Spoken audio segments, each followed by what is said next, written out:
Hey y'all, my name is Nick Aldieri. I'm an award-winning guitar player, piano player, and musician. I've been playing for over 30 years now, gosh, and I want to declare war on your fingertips. If you're a person who's been playing guitar for a while, or maybe you've had a guitar kind of sitting in the corner and you've been trying to play it for a while, you know that the finger pain is no joke. My guitar teacher used to say, the pain is exquisite.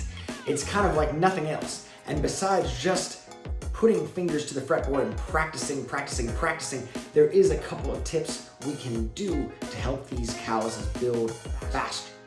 And I know when I was playing, certain things, certain chords, certain scales, shapes would literally seem impossible because of the finger pain or because of sliding on the neck in some way.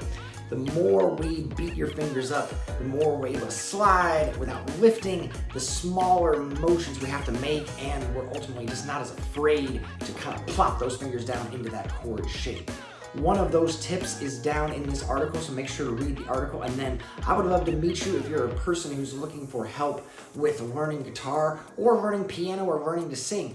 I would love to meet you, so go ahead and click that link down at the bottom to score yourself a free lesson. I only have about 5 free lessons remaining this month, and I would love to talk with you if you're a person who's looking to get really serious about getting finally great at the guitar. You finally want to love your playing.